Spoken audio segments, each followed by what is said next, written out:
Good morning. Good morning, everyone. Welcome. Hopefully you all are able to see and utilize this chat feature.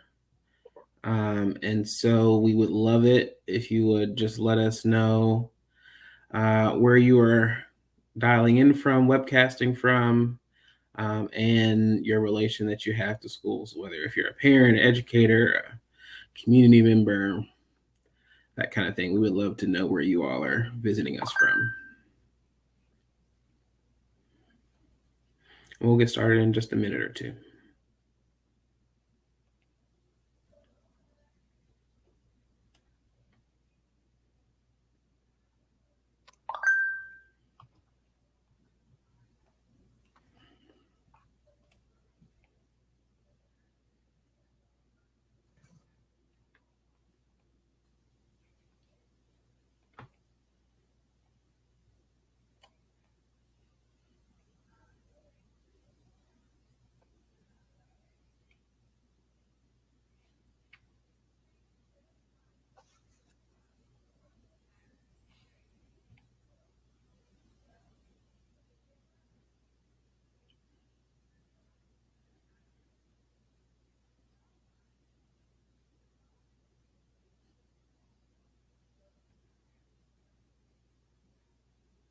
So hopefully we'll get some folks that will be able to come in and utilize the chat feature. I'm not sure if it's available for all of you all, but even if not, we want to thank you for joining us and participating in our webinar today, our conversation. And this session is entitled Approaches to Building Culturally. Hey, Velma. Approaches to building culturally sustaining educational environments through ethnic studies. So that will be the topic that we will chat from over the next 50 minutes or so. And so we wanted to, again, first introduce ourselves and give you the opportunity to introduce yourself. So I will begin. My name is Terrence Wilson. I am the Regional Policy and Community Engagement Director for IDRA. I coordinate our family engagement and policy work outside of Texas, and I also consult with the EAC South, doing trainings and lots of fun equity projects throughout the southern region. So really, really happy to be with y'all this morning. And good morning. My name is Aurelio Montemayor. I'm a senior education specialist at IDRA. One of the things that is on my plate is family engagement. That a lot of the work that I do, but also do a lot of work with the Equity Assistance Center. Excellent. And so we encourage you all to continue to use the chat feature, not only to introduce yourselves, but if you have comments or questions, we would love it if we could hear your voice, but we'll utilize the chat feature as we go along. And we will continue with the presentation at this time. So please feel free, other folks who have joined, to tell us where you're from. And welcome Velma, welcome Lysandra, welcome Laura. And we know that there's a couple more folks out there in the webinar space. So welcome to all of you all as well. So, for the topic of our conversation, we really wanted to start with an understanding of what we mean when we talk about culturally responsive practices and culturally sustaining practices, in order for us to understand how ethnic studies plays into a culturally responsive school environment. We thought it was important just to take a few minutes and talk about the areas that impact, that exercise of ethnic studies and creating that culturally responsive space. And so we've, a lot of the scholars, and we kind of think about this culturally responsiveness in four critical areas. And so schools is one of the areas that you see cultural responsiveness reflected in the kinds of systemic practices, the demographics of the school, how folks relate to one another, in the school climate, right? Overall, whether culture is valued in the practices and policies of that individual school, right? We think about ethnic studies as being a course, right? But I think that it's important for us to think about some of the concepts versus, related to bringing in communities and valuing the cultural experience and identity of folks as being something that's embedded in that school culture in order for it to be successful. Educators, obviously, if you're talking about ethnic studies and cultural studies, you've got to have culturally responsive educators, folks who understand how to talk about tough issues regarding race, regarding identity, and how they can be supportive of students and create spaces that are supportive of students. We talk about leadership. And so we've heard a lot in our sessions thus far, talking about how in order for culturally responsive practices to take root, you really need leadership. You need strong leadership, not just from, the principal level, or not just from the district administrator, superintendent level, or the school board, or you really, even in that classroom, right, being able to have teachers as leaders and even students as leaders, right, talking about how to take ownership of these practices.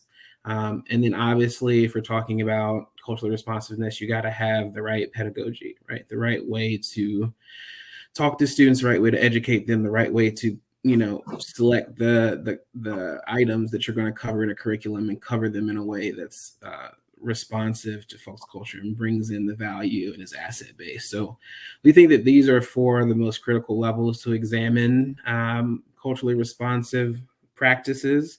And so we're only going to touch on a couple today as they relate more closely to ethnic studies in terms of educators and pedagogy. But we also just want to illustrate that in order for these courses to be successful, you've also got to have leadership that supports it. You've also got to have a school climate and school culture that's going to support the way that you teach these courses. So we wanted to start here to just ground us in this conception, but we are going to talk more specifically about how cultural responsiveness manifests in educators and in the pedagogy. And I think that, Laura, you have a really great point. We start with the pedagogy and we don't deal with leadership in schools. And really, we often think of that function as being concentrated in that school leader, right? You're a principal, you're assistant principal.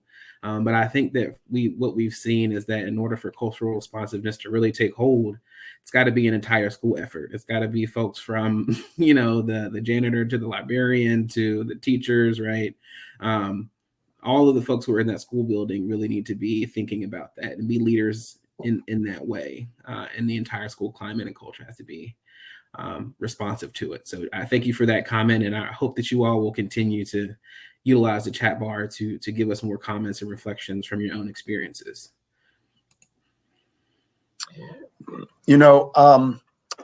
For these ideas to be important, we have to see it in the broadest sense of how we as educators can be culturally responsive.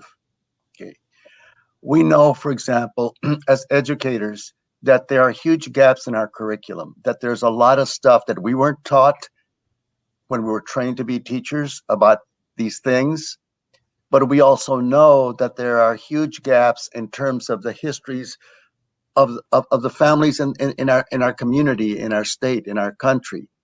And so that the inclusion we're doing is because of the gaps, because there are children that have trouble identifying with the figures they see in the textbooks, and that there is a separation and isolation of very important parts of our community, so that we as educators need information, but also this awareness that what we're doing is not frosting on the cake, it's not external, it's central to both the self-concept of some of the students, and for the students who are hearing this for the first time, who are not part of the history that's being taught, to understand the broader history of this democracy.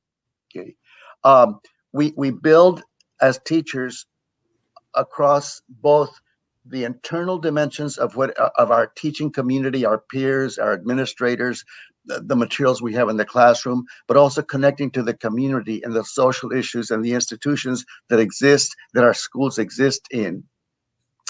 As we do this, it's both a matter of content, but also in terms of a process where students and ourselves are all in critical dialogue.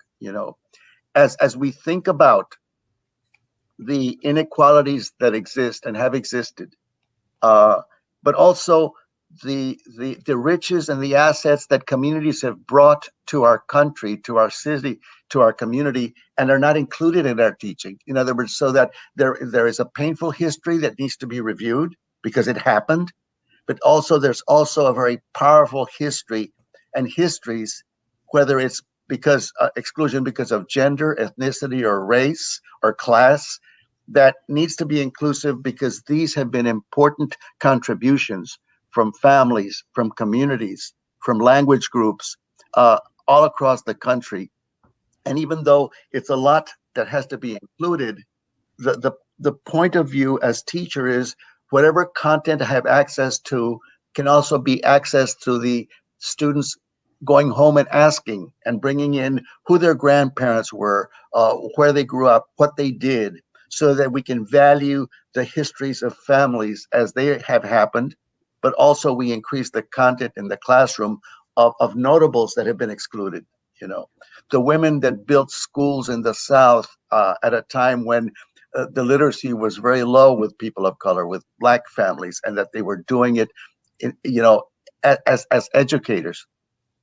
So that this being culturally responsive is a heavy duty, but it's also a very exciting one because you're discovering through your work and through the work in the community of all these assets that were somehow not being noticed, focused on, and also that the painful histories of what has happened are important for us to know now so that they're not repeated, so that we have a true equitable democracy.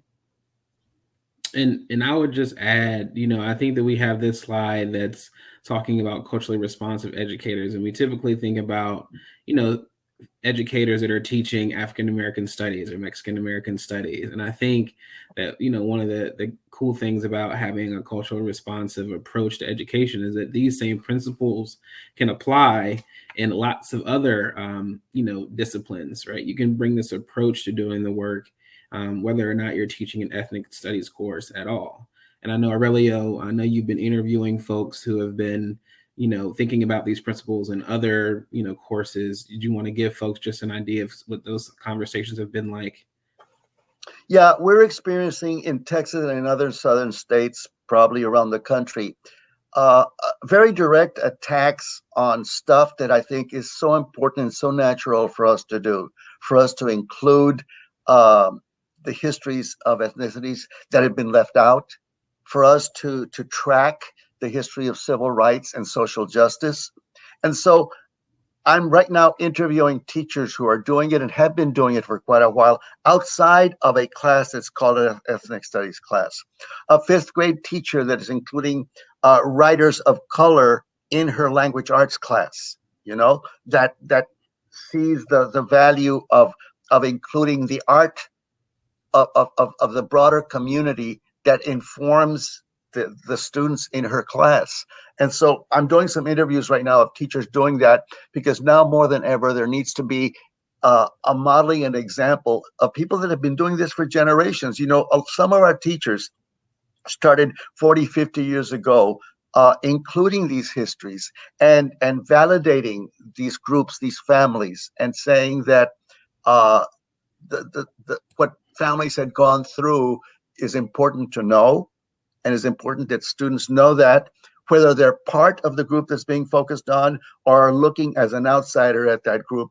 Everybody needs to learn. And so right now we need to really encourage the courage of teachers to continue this process. Absolutely. And so, if you look at the teaching of it, the pedagogy,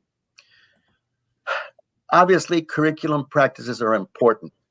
And we know that there's a dearth of content that we need, but happily there is, for example, a whole digital universe where we can access stuff that is not in a printed book. And maybe that's even better because when our curriculum practice brings in multimedia and art and the fine arts into whatever the topic is, whether I'm teaching language arts, social studies, or mathematics, there are ways that I can integrate in my curriculum stuff that has been left out of the books and that's important for children to know and to experience.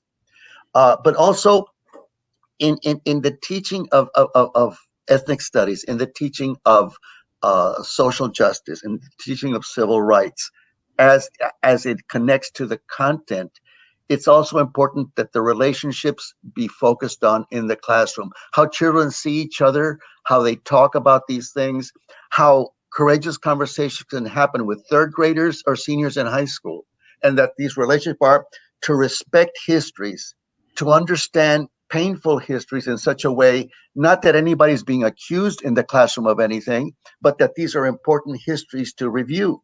Just like you review the history of the Civil War, you review the history of wars and world wars. Those are painful things to reconstruct and to revisit.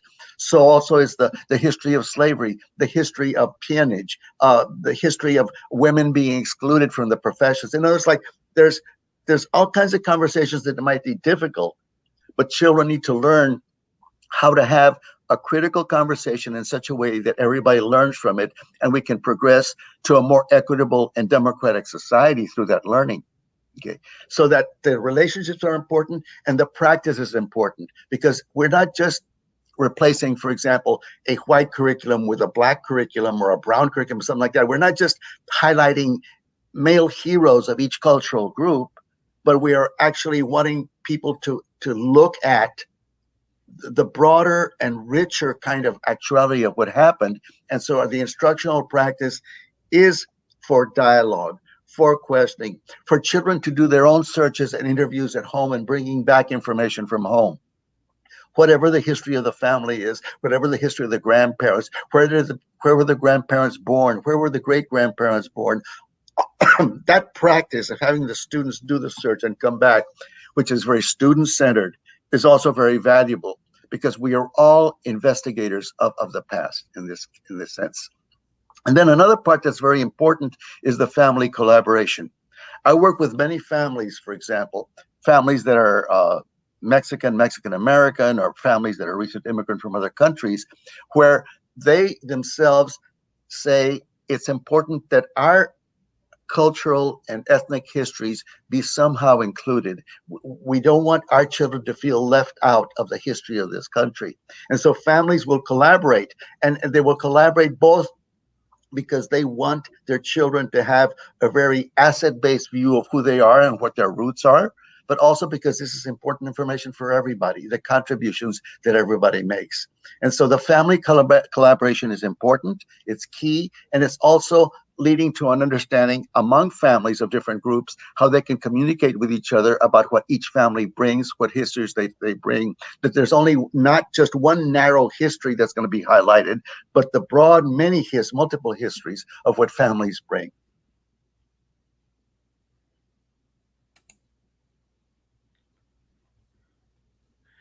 Great. So I think that, in some of to continue on this conversation around pedagogical approaches, I think that it's really important to make sure that we're being collaborative, picking up on the notes that Aurelio was mentioning around families, right? For students themselves to be engaged in the content creation process, and which is a unique approach to how we typically think about how we're going to teach a course. We've been in conversations with folks who are designing cultural studies courses for the first time.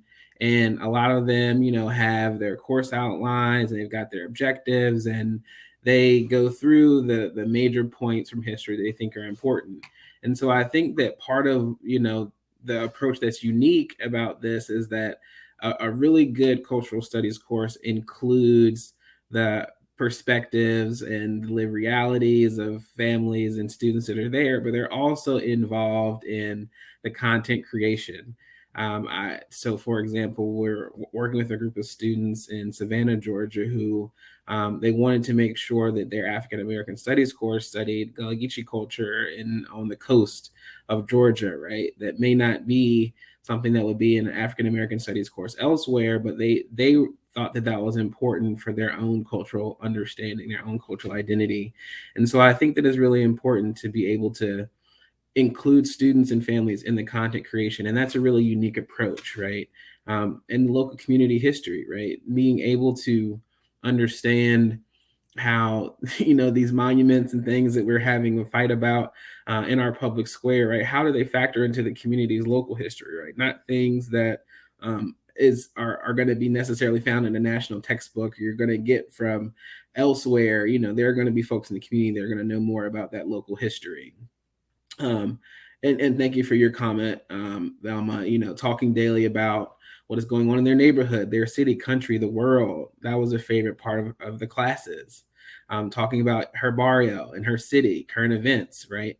I think that these are things that are vitally important, and not only to be able to understand the context, um, but to be able to think about this context in a way that encourages young people to not only be able to discuss it in a way that is articulate and that understands all the various points of view of the issue. So you're engaging those critical thinking skills, but also that it's encouraged on taking action. We think that some of the more nefarious approaches to limiting discussions are the ones that are aimed at students being able to participate civically on how to change the problems that you identify in these courses as problems being unique to your culture or your identity. And so I think that it requires us to also think about our own identity and biases as educators, right? I think that when folks talk about what's going on in the classroom and the content, there is think about it as what is factual and what is not factual.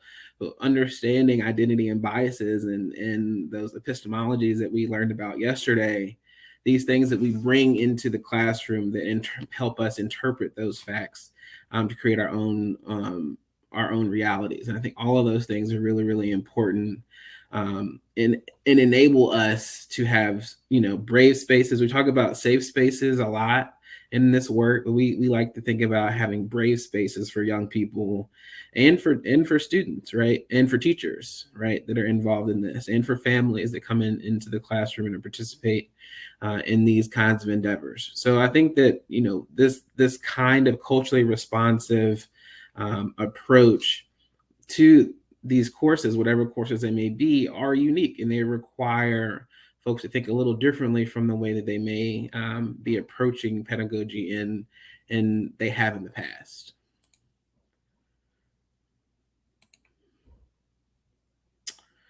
So in terms of methods, I think that one of the things that we would highlight, right, is what we've mentioned before in terms of making sure that you're including the community in the course creation, you're including the community in the ongoing administration of these courses, and we're talking about systems. We've had a lot of conversations about critical race theory, and really what that is one method of examining different systems that impact how our lives are lived. So race being the one system that is overlaid on our experience in critical race theory. But there are other ways, right? We can look at economics.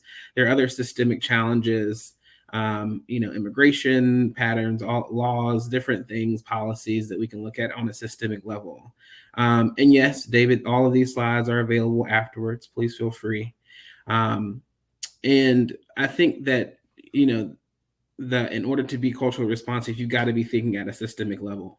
I think we fall short when we're just talking about the individual identity, and not seeing how these play into a larger role in our society. Because we're thinking about, especially with ethnic and cultural studies, right?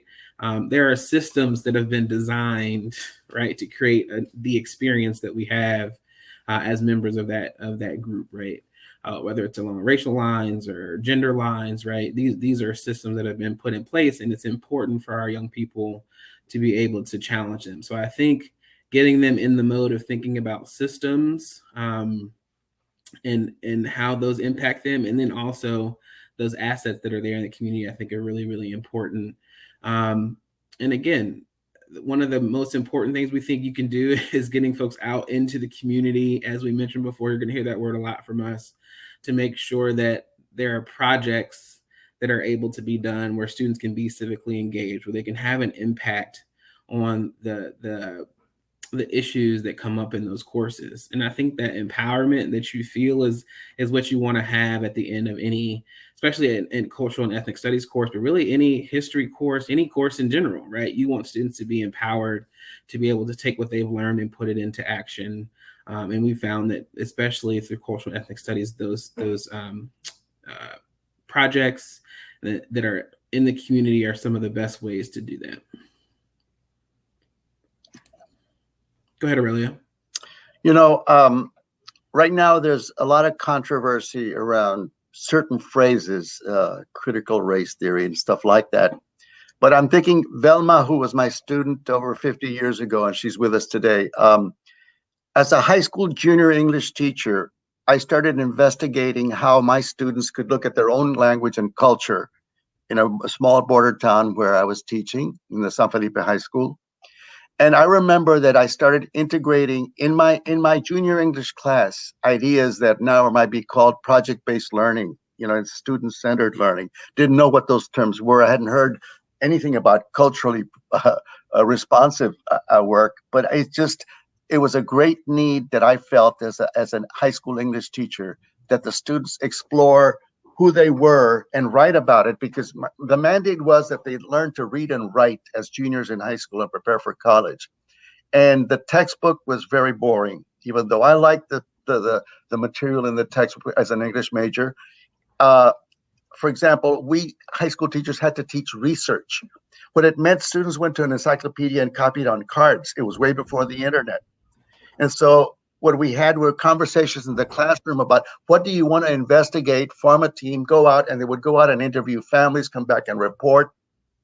They created wall-sized collages from magazines on the wall of what American culture was to them, and they wrote about it. In other words, like, you can take something called student-centered instruction and project-based learning, and it can be a wonderful culturally responsive thing because the students go out and do something in the community with it.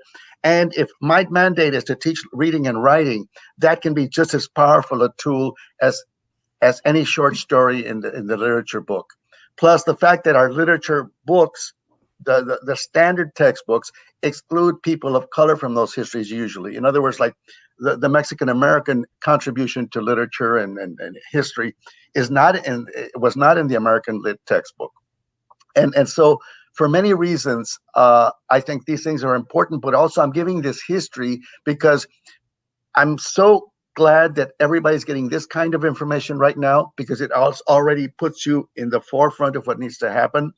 But you as a teacher investigating what you are doing and how this is connecting to the students and to their families and their history can arrive at this without having all this information. I'm glad for it. I'm glad it's there, but it's also an important idea that if I, as an English teacher, as a math teacher, as a social studies teacher, am seeing where the students are not connecting to what is being taught, part of it is that they're not connecting is because it doesn't make sense to them and to their history and to their family's history. Thank you. So I think a couple of other, concepts that we think are important for cultural responsiveness in the pedagogy of these courses is like I mentioned before, making sure that the purpose of having students involved in the course creation and helping them to be involved in the conversation about how the course functions is really toward the aim of democratizing the classroom. And you're making sure that students and educators are co-equals in the exploration of what these topics mean. Because in a certain sense, especially if you're talking about ethnic studies, right? Students have their own sense of agency and power that they can draw on. They may be different from, the experiences and the agency of the educator. And so I think that if you have a course that is taught in a way where, the educator is presenting historical facts and it's not based on conversation and it's not a democratic kind of process for how things move forward, it's really not teaching the students, the concept around taking power and being empowered and having that sense of agency that we think is really important. And so I think one of those main ideas that we want in culturally responsive learning is to make sure that the classroom is democratized and that students are able to be co-participants and co-creators in the process of learning. And again, the process itself is going to be less on, teaching facts and figures and heroes, right, and events, and more in thinking about the impact of these particular items, right? Asking open-ended questions and eliciting the experiences of your students, right? And what we've seen over the past year, that students are incredibly engaged and have a lot to say about a lot of these topics if we give them the opportunity and we create the space, that brave space that I mentioned, that allows them to share that insight. And I think it's really important because not only are you allowing them the space to do that, but you're doing it in a way that affirms the way that they feel. Oftentimes when we talk with young people, they feel like the education is not really for them. It's something that they have to do, but it's not something that is for them. And so, having them be able to create the courses, to be able to ask the questions and be able to go out and seek the data, one, it teaches them those skills that they're going to need to move forward, but also it's just a way for them to feel affirmed in their own cultural identity, and to feel that the things that they feel are valid, and that these are things that should be talked about in a classroom, that they shouldn't be silenced. I think that, a lot of the conversation, right now is really, unfortunate, not just because of what students may or may not learn, but really the message that it sends to students around the value of their own identity, the value of their own experience. And so I think this is one of the things that we have to work really hard in. And again, it can be done in a lot of different classrooms in a lot of different ways. Aurelio, do you have anything to add to this one? Yeah, I'm typing some stuff in there that one of the things that is attacked right now is that somehow we might make white students feel guilty when we talk about civil rights issues and stuff like that. Well, if in the class, in this democratized classroom, we have the students look at examples of sexism and misogyny, it's not to make the boys feel guilty, but for them to join girls in creating a non-sexist and non-misogynist society, so that it's not a matter of putting guilt on anybody, but saying, if these have been part of our history and these deep held traditions, what can we now, as we grow and learn, create a society that's truly equitable and truly democratic? Excellent. And then, finally, I think that the two other aspects that we have seen to be important is really allowing, as we mentioned, the opportunity, like Aurelio had the example of having verbal exercises, writing exercises, using literature, art, other mediums, music, right, to be able to broaden out the spectrum of information that students can take in, to be literate, right? We want to have a broad-based, and even, oral histories, right, in a lot of our cultures is something that's really important. We want to have a broad conception of what literacy means in the context of our students and their education. And so thinking about even bringing in literature from other languages, from other cultures, these are all things that are going to be very important in order for you to be culturally responsive. And I think probably we put this last, or this is probably the most important, and really for any educational space, any course, that comes up, whether it be ethnic studies or not. I think that building that community in the classroom is vitally important. Making sure you're focusing on norms and agreements and other things that set expectations for that space is going to be vitally important, because a lot of the issues that are going to come up are going to be tough for students, right? When you start talking about systemic oppression, when you start talking about historical inequity, identity, these are all things that can cause a lot of pain for students, and cause a lot of joy and pride as well. So you want to have ways in place at the front end to make sure that you have a supportive community. And there are lots of resources out there in terms of creating restorative spaces, culturally responsive spaces. But all of this is going to be student-centered. It's going to make sure that their needs are put first, and that they're able to bring in an understanding of current events. I think that, part of the the harm and part of other kinds of incidents that would come up is partly because we didn't allow that space for students to process the things that were going on in their environment, in the world, right, in a way that was productive and in community. And so I think that these two things are vitally important in terms of culturally responsive classrooms. And these are things that we hope that you all will continue to do. We know that you're doing them already, but continue to do for the benefit of your students. Aurelio, do you want to add anything to that? I'm doing good. Let's hear. Can people open their mics, or is it the chat the only way they can participate?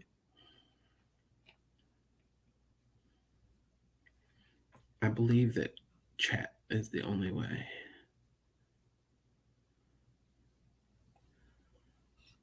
Dr. Green is with us. She liked the anti-sexism example. Okay. Let's hear from the participants. What do you think of what we've been saying? Put it in the chat room. Let's.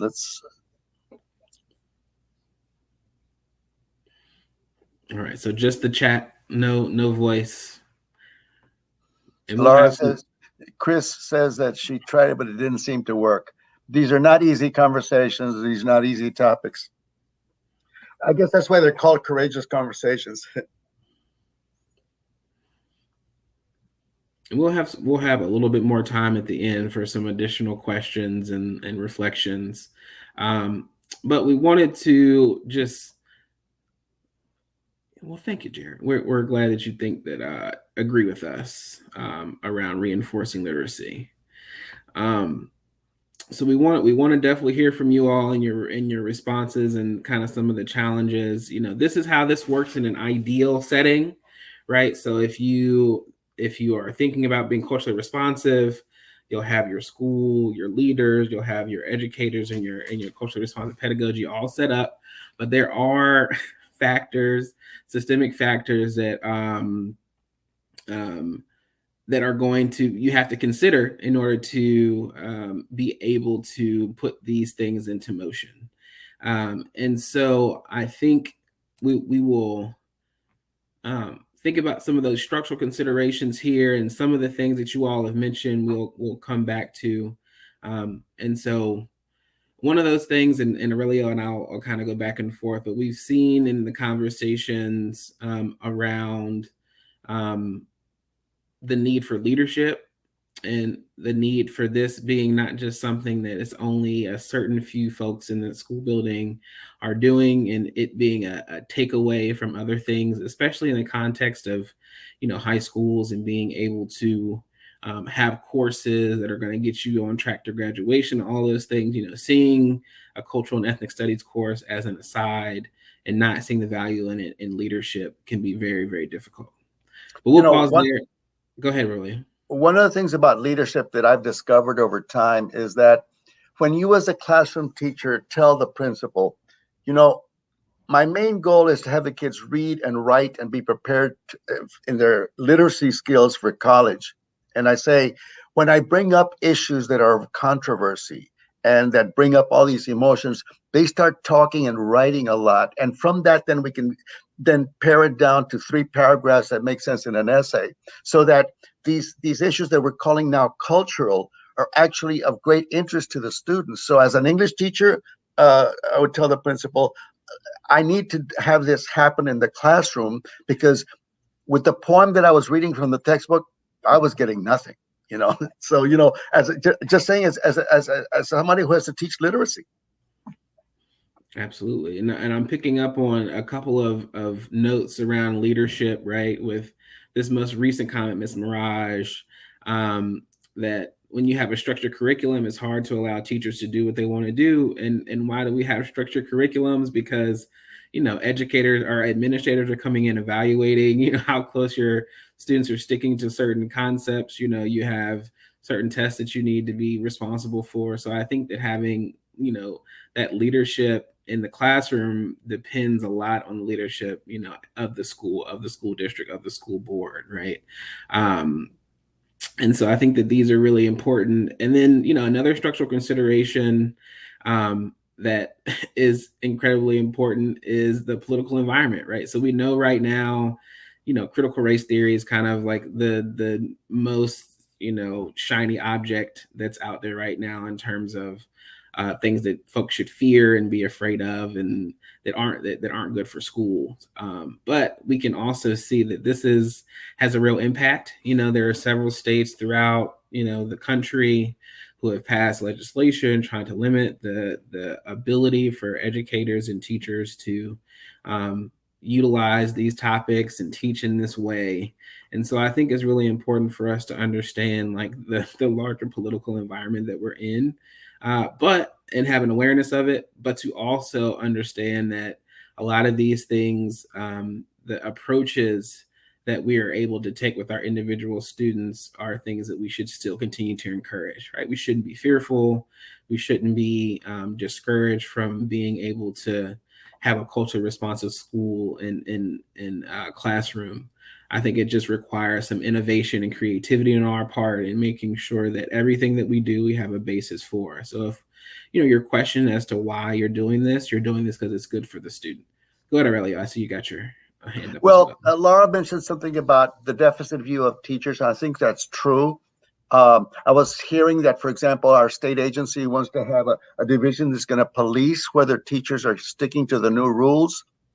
I think that, first of all, we need to inspire courage and respect the intelligence and experience of the classroom teacher. And in that sense, a good teacher will always have students talking and sharing and being in dialogue in the classroom. And so if, for example, the political environment is saying something against CRT or whatever it is, the students are aware of, for example, what student is not aware of the Black Lives Matter movement?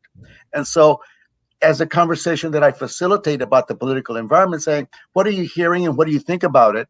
What police that's going to be policing my teaching is going to question, they'll question it. But in other words, if my process is student-centered and they're going to develop projects around their environment, which is political, and the demographics of their school, I think there's so many ways around the negative rules. I mean, all these negative rules are going to affect all of us.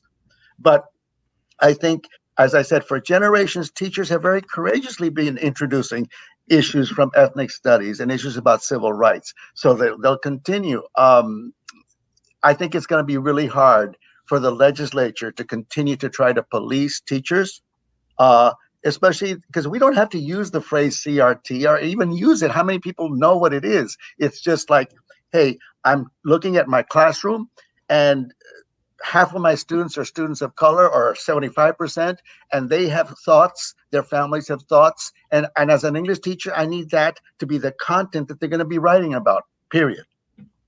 Absolutely. And we have a really good question that came in from Lysandra, saying that she teaches third grade, and most of her students are mostly first generation. What is a good way to introduce values like this at a young age?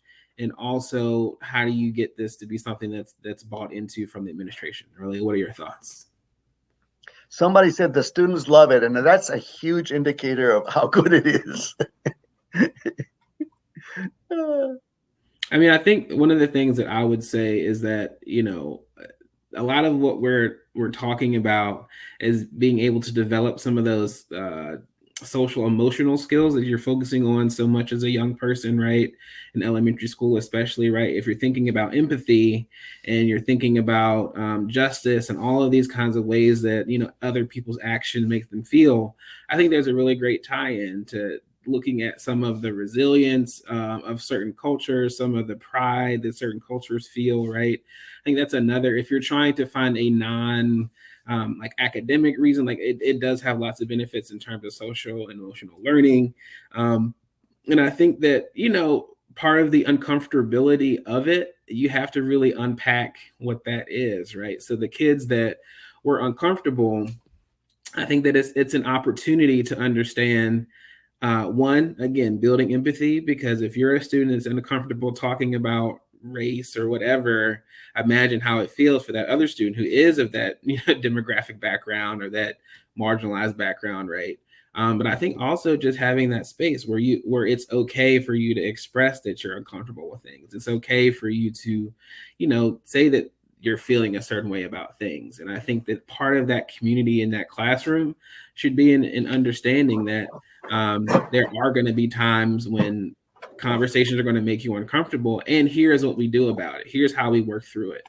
And I think that if you're talking to your administration, that'd be one of the things that I would highlight. Not only is this just good in general, but it allows students to develop that empathy. It allows students to develop, ways to problem solve when things come up that, they don't understand or don't make them comfortable. And that kind of learning is essential for young people, I feel like. So that's my 2 cents. But yeah, go ahead, Aurelio. Well, Lysandra mentioned something that Chris responded to. And, one very strong value on the conservative side of politics is the family. And I know, for example, that Carmen López Garza has done some beautiful books on the family of her memories of growing up in a small town in South Texas in the 50s. And so these textbooks that are beautiful artistically and have a lot of stuff that's of interest, of traditions maybe that have died out or only exist in smaller communities in certain parts of the country, value the relationship of parents and grandparents and children, and show examples of the family sitting around the table and working together. There's nothing negative in these. These are very positive, and they are a very good point of comparison for children to think about their own families and how their families gather for special events. And these are beautiful textbooks. It's called Family Pictures, Cuadros de Familia. In fact, Carmen López Garza has a series of textbooks, and others exist too, so that these are very positive contributions. There are budgetary reasons why sometimes we don't have them in the classroom, but the materials do exist. And Lysandra, if you're teaching 3rd grade, these are wonderful materials, and there's resources online so that you can use these materials that validate that particular Latino or Mexican American background, but also are points of comparison to other familial examples that come from the children going home and asking, well, how did we celebrate birthdays, and how did we celebrate baptism, or whatever it is that happened in the history of our families? So I think the materials exist, and they're very powerful.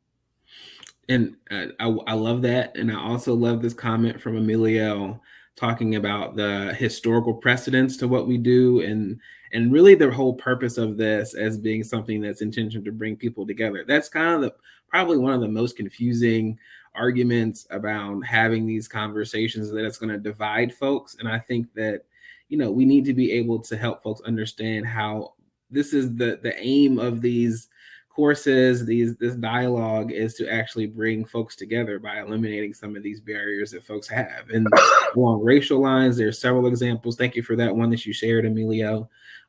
This is not new, right? It's so funny that we're getting all in a tizzy about this concept right now.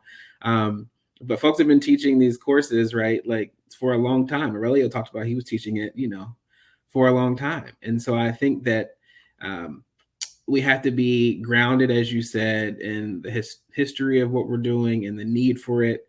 And really, see, these are resources. The last point that we'll touch on, I know we only have a couple of minutes, is the need for us to basically make sure we're sharing and caring for one another through professional networks. So one of the things that we've done in Texas is have a network of folks taking Mexican American studies that Aurelio has been facilitating and helping bring people together around these courses, because as you mentioned, it is vitally important that we have the access to the resources, to the literature, to the historical precedent and the arguments that are made, right? These things are incredibly important, and that we bring communities into these spaces to also help us. We know that some of the most successful pushes for ethnic studies have been those that have come from the community when we work with community-based organizations to partner with us. Go ahead, Aurelio. I very quickly want to mention that there's a community of practice. There are communities of practice emerging, and they're very important. These are teachers in the classroom trying to teach these things, and some with little or no background. I know Emilio and Angela, his partner, have a very strong network in the Austin area. We've been developing one in the San Antonio area, which is a Mexican American Studies community of practice. Terrence and I want to support teachers in the South who are doing African American studies, that they be able to connect with each other, share lesson plans, materials. There's some in South Texas. We're trying to see how we can have this professional network become a community of practice, not so much professors teaching it from the college level, but the classroom practitioners sharing with each other. Absolutely.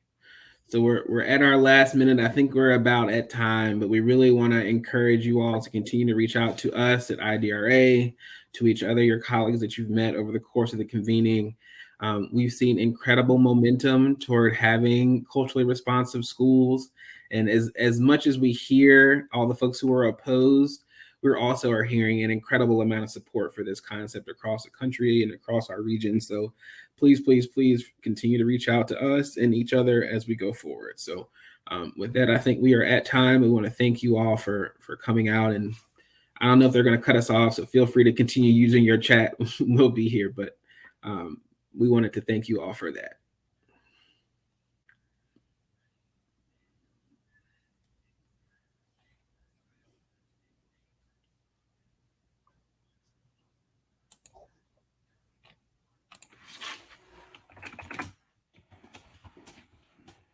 Are we still on? I think the folks close us out or close our session. You know, Velma Ibarra, who was with us, she was my student